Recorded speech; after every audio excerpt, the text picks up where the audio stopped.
오늘은 헤어진 후에 불안한 인간의 그 본능과 이별 후 내가 좀 덜 힘들고 괜찮아지기 위해선 어떻게 해야 되는 걸까? 그리고 상대를 힘들게 만들고 나에게 돌아오게 만드는 그 방법에 대한 이야기를 한번 해보려고 합니다. 시청하면 재미가 되는 방송 별리의 사랑의 징검다리 TV 지금 시작하겠습니다.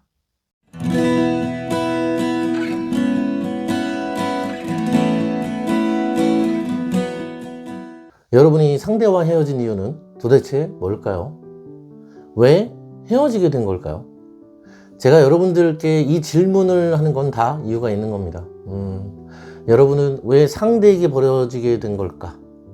못생겨서? 가난해서? 내가 못해줘서? 이별을 하고 나서 남녀노소 누구든 구분 없이 누구나가 다 내가 왜 버림을 받게 되었을까를 항상 먼저 생각하게 되는 것 같습니다. 그렇다면 우리는 왜 헤어진 후에 그 이유를 분석하고 또 알고 싶어 하는 걸까? 이런 질문이 또 생기게 되겠죠. 여러분들도 이게 좀 궁금하지 않나요? 인간은 어떤 생명체보다 불안을 더 잘 느끼고 그 불안을 해결하고 싶어 하는 그런 본능이 굉장히 강하다고 합니다. 모든 생명체 중에 인간이 가장 불안을 많이 느끼고 예민하대요. 그래서 인간은 불안감을 정복하기 위해 끊임없이 발전을 이룩한 것이다 라고 그런 전문가들의 연구가 있었습니다. 물론 뛰어난 두뇌 그리고 손을 잘 쓰기 때문도 있지만 그 누구보다도 어떤 생명체보다도 더 불안을 잘 느끼는 그런 기질 때문에 우리 인간은 문명을 이렇게 큰 문명을 이룩한 거라고 한다고 합니다. 인간은 귀신의 존재나 죽음 뒤에 어떻게 되는지 아직 그 부분은 인간이 정복하지 못한 미지의 세계이기 때문에 불안과 공포를 느끼게 되는 거라고 합니다. 여러분들도 한번 생각해봐요. 바퀴벌레나 곰팡이 같은 그런 세균들이 과연 귀신을 무서워할까요? 다시 본론으로 넘어와서 여러분이 상대와 헤어지게 된 이유를 알고 싶어 하는 건 헤어진 후에 이 이별의 이유를 헤어지게 된 그 원인을 확실하게 정확하게 모르기 때문이라는 거예요. 그래서 불안과 공포를 느끼는 그런 상태이기 때문에 이별 후에 느껴지는 이 불안을 없애려는 노력을 하고 있다라는 겁니다. 그걸 저는 생존 본능이라고 말을 합니다. 그래서 인간은 이별 후에 상대와 헤어진 그 이유를 확실하게 정확하게 알고 싶어 하는 것 같아요.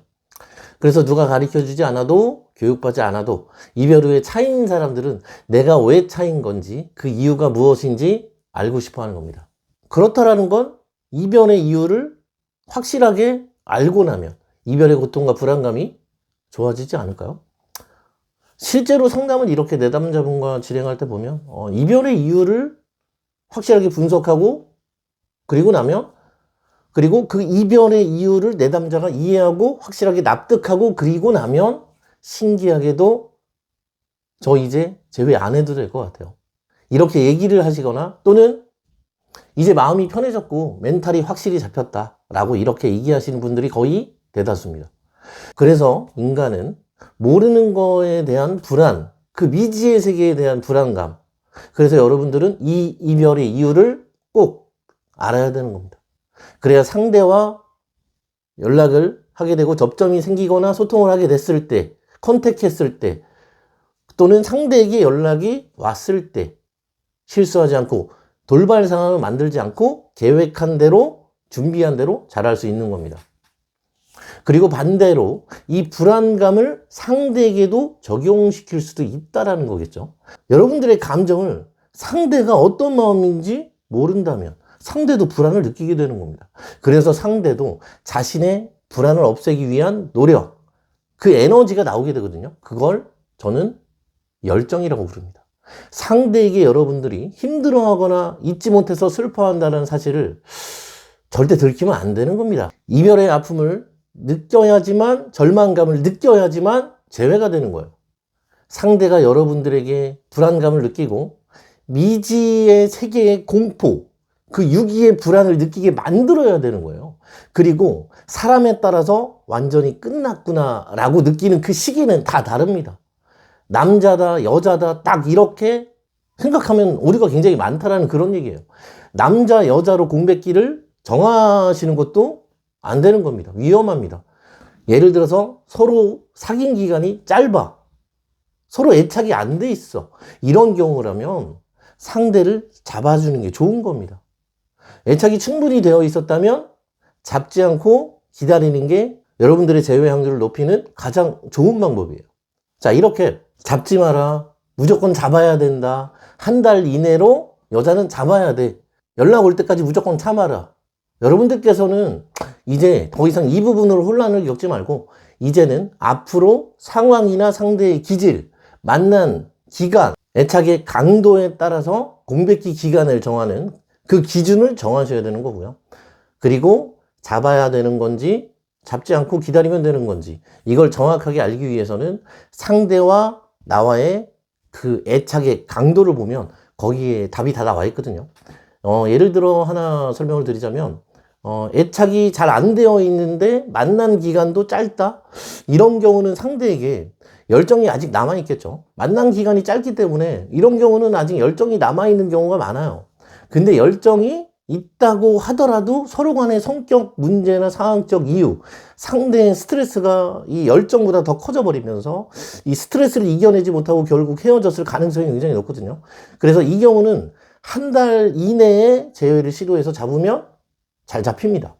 상대가 그동안 갖고 있는 불만, 스트레스, 나와 헤어지려 하는 그 이유를 여러분들께서 잘 분석해서 공백기를 한 달 이내 정도, 한 달 이내라는 건 물론 일주일이면 뭐 일주일, 4주면 4주 이렇게 정해야 되는 거거든요. 한 달을 넘기지는 말라는 얘기예요. 재회라는 건 어느 정도 공백기는 무조건 꼭 가져야 되는 겁니다. 한 달 이내로 공백기를, 한 달 이내로 그 공백기를 기준으로 잡으라는 거예요.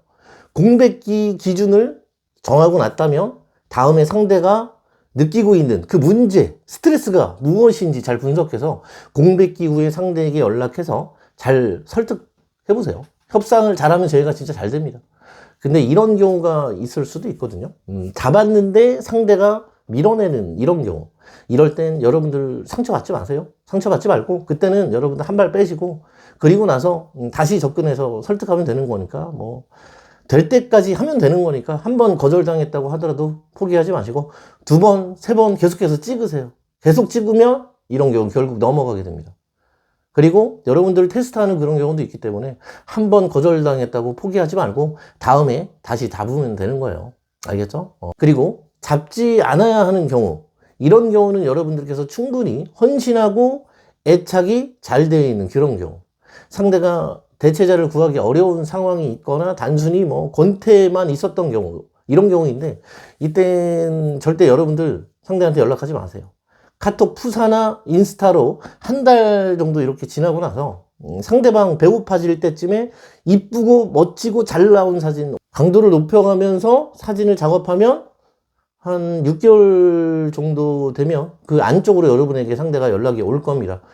이 공백기 기간 동안 후폭풍 심하게 와서 뭐 상대가 매달릴 수도 있고 어떤 경우는 여러분에게 연락을 했는데 여러분의 그 단호한 모습에 그때부터 진짜 끝났구나를 실감하면서 그때 상대가 후폭풍이 심하게 올 수도 있거든요.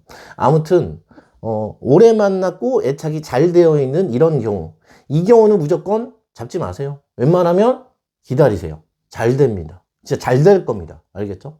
짧게 만나고 헤어졌던, 서로가 길게 만나다가 헤어진 뭐 이런 경우라든지 애착이 되어 있거나 안 되어 있거나 이별 후에 공백기는 무조건 필요한 겁니다.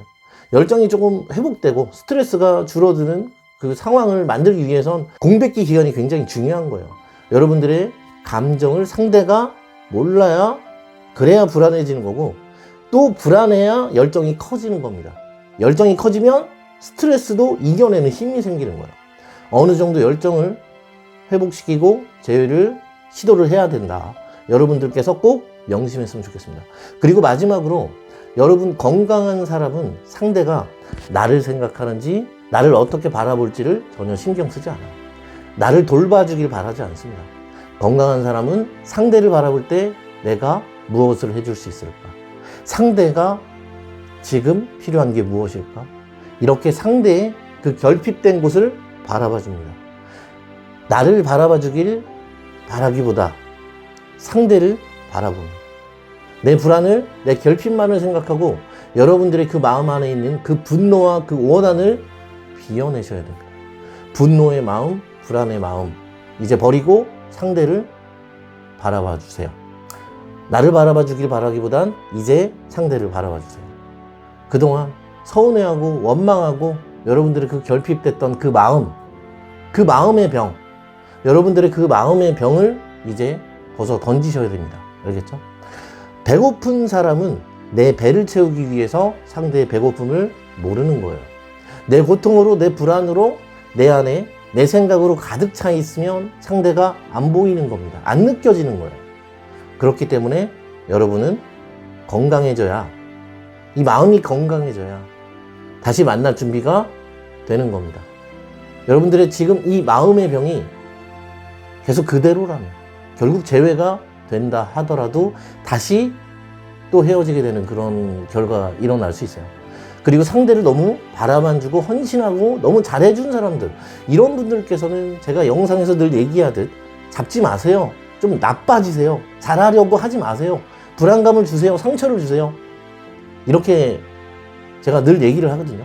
여러분들 정말 너무 헌신하고 잘해준 사람은 좀 나쁜 여자, 나쁜 남자가 좀 돼야 되는 겁니다. 너무 잘하려고 하지 마세요. 알겠죠?